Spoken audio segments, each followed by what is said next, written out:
welcome back to my channel. My name is Tyler Duford and I just recently started on YouTube. As promised, this video will be part 1 of a part 2 series, and I'm going to be talking about how to stay academically organized. So previously on my channel, I did a how to get academically organized, but this one is how to stay academically organized, because if you're like your girl, things get a little wild during the semester. We need to regroup. And these are just some things that I do so that I am constantly on my game, okay? You will not catch T. Duford slipping during the semester because your girl's got it on lock. So if you're looking for more ways in which you can stay academically organized, just keep watching. So my first tip is to plan weekly, not monthly. And I know that this can be a little confusing because yes, you do want to, at the beginning of the semester, plan everything out that you know you have to accomplish, every exam date, every assignment date, every due date, everything that you are given ahead of time, you want to be able to have it in front of you. So you want to put that in your planner and also your online calendar, whichever format that you choose.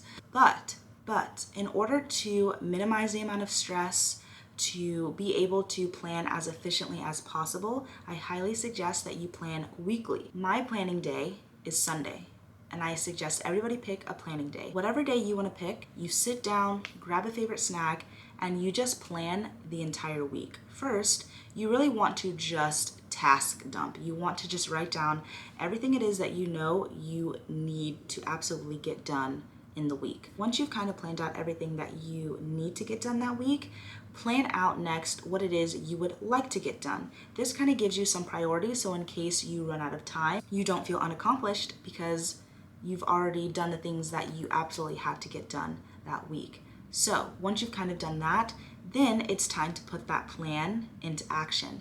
And you do this by calendar blocking. I speak so highly of calendar blocking because it really does work and allows you to maximize your time to the best of your ability. Once you have gotten everything that you know you want to accomplish that week, put it in an online calendar and calendar block. I like to calendar block for a week at a time. So on Sunday, I will calendar block for Monday, Tuesday, Wednesday, Thursday, Friday, Saturday, and Sunday.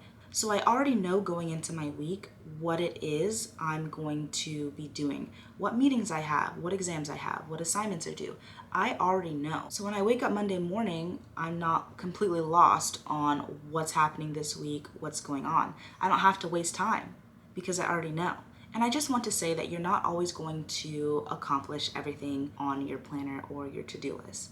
We only have 24 hours in a day, and even though that seems like so much, but if you're super busy and you always have something going on, it can be really hard to cram things in one day. So I definitely recommend having that in the back of your head and not putting so much pressure on accomplishing everything in your planner or your to-do list, because sometimes it just doesn't work. Life is so unpredictable, and sometimes you have an emergency appointment or an emergency meeting or an assignment takes you longer than you thought. Just try not to stress out about trying to check everything off. Your main goal is to be organized and set yourself up for success. And that's all you can do. As long as you have put in the effort to plan out what you want your ideal week to be, then that's kind of all you can ask for. And I know it can be such a bad habit to feel so guilty for not getting everything done, but every little thing that you cross off your to-do list, you kind of just need to reward yourself and just remind yourself, hey, like, I'm making progress. Overall, plan weekly, not monthly, and I promise you if you make this a habit, it will not only help you increase your organizational skills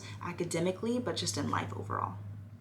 All right, so my next tip is to review weekly and monthly. And I know that this may kind of sound the same as planning weekly and monthly, but it's different. At the end of each month, you should be reflecting on how that month went. What went well? What did I do that, didn't work out so great? You need to be reflecting on how that month went. Did you accomplish your academic goals that you wanted to accomplish? Did you do what you say you wanted to do? And if not, why not? How can you better improve so that you have a better month next month? And the same with weekly. Whatever day you pick to be your plan day, also make that the day that you review what worked last week and what didn't work last week so that you can better plan for your upcoming week. You don't want to keep doing the same things over and over again if they're not working for you. That's why you want to have that monthly and that weekly review. And I know I said that you should plan weekly, not monthly, but you're not necessarily planning monthly. When I talk about a monthly review, you're just looking at the overall month.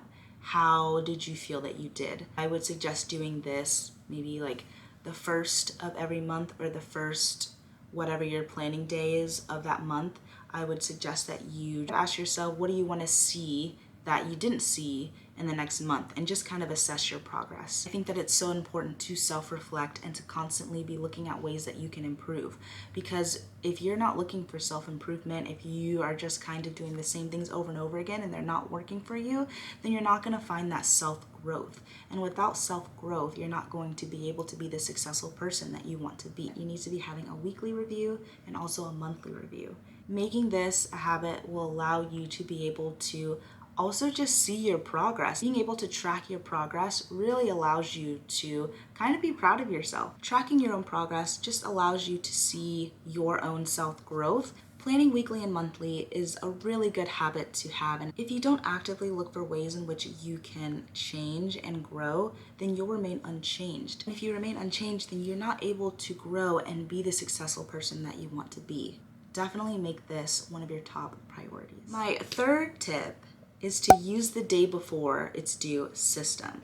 This will literally save your life. This system will allow you to eliminate the amount of stress that comes with procrastination. You do not want to procrastinate. It just causes so much unnecessary stress. And I know there are people that say they work best under pressure, but you really want to be giving yourself a favor and minimizing the amount of stress that you put on your body. Life hands you enough opportunities for you to experience stress. You don't need to put it on yourself.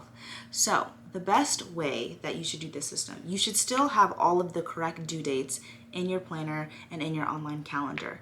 But when you're doing your weekly planning, that is when you assign yourself a due date a couple of days before the actual due date. This will save you so much stress, so much time, if you really begin to implement this in all of your classes. Working on an assignment before it's due allows you to just be so organized to a T. It allows you to be able to just have structure, and it allows you to not ever have to worry about missing an assignment because you know that you're going to do it way before it's due. If you don't use the system, there may be times where you just completely forget about an assignment, and that happens. We're human, we're not perfect.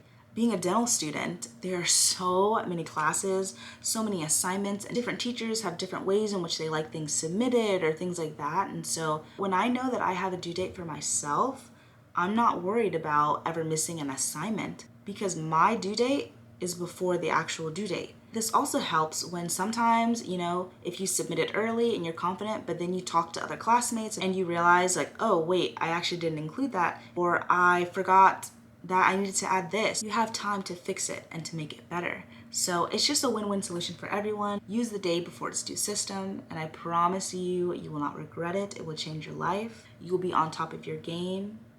It'll be the best semester that you ever had. My fourth tip is to have a consistent schedule. You really want to have a morning routine and a night routine. Now, I know that that can be a little bit hard because not everyone's days always look the same. So for me, my schedule is constantly changing. It's not the same every week. So for me to have specific times associated with my routines, it's a little bit harder. So what I do is I make a morning routine checklist and a night routine checklist. And the way I structure this is that I have a morning checklist of everything that I want to accomplish that morning. So for me, it's I want to work out, I want to get ready and shower, I want to read my scriptures and have my morning prayer, I want to eat breakfast, and then I want to check my emails, and then I start studying for my day. So all of those things I want to check off before I actually get into my real hardcore study day. And with my night routine, I like to end my studies about an hour before I actually go to bed, so that way I give myself an hour to unwind and just decompress. And then I also like to wash my face and have my nightly prayer. So those are my two routine checklists that I like to do, and I really recommend that you make your own kind of consistent schedule or checklist that you follow. This really allows your mind to get into the pattern of organization and habit and things like that. And once you establish those habits and that timeline, you're really able to kind of see the differences in yourself. You're more motivated, you're more productive, and you honestly feel more well-rested. When you have routine and structure, you just perform better. So definitely make it a priority to have a consistent schedule. My fifth and final tip for you guys is to figure out when your most productive time is. Not everyone is going to be a morning person. Some people are night owls and they are able to just go ham as soon as 10 o'clock hits. I am not that person. I am self-aware. I'm a morning person. I like waking up and having a routine. I like waking up and getting things done way before it starts getting dark outside. Some people, on the other hand, they're night owls, and that's fine. You just want to figure out when it is your most productive time is. And once you've figured out when your most productive time is, that is when you want to schedule your tasks that require a little bit more brain power. They require a little bit more time. They just require you to focus more. And that is when you want to schedule to accomplish those tasks. And this helps because if you're trying to accomplish those hard tasks that you're already dreading to do at a time that you're not going to be most productive, then you're probably not going to finish that task anyway, and it's just harder to concentrate and harder to focus.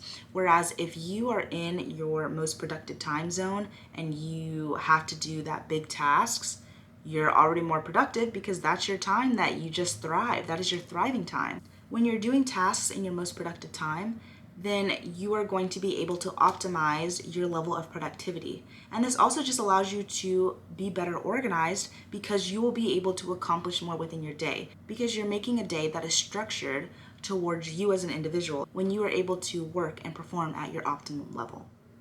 All right, well, those are my 5 tips on how to stay academically organized. I will be posting a part 2, so don't forget to subscribe so that way you won't miss that upload. And thank you guys so much for watching, and I'll see you guys next time.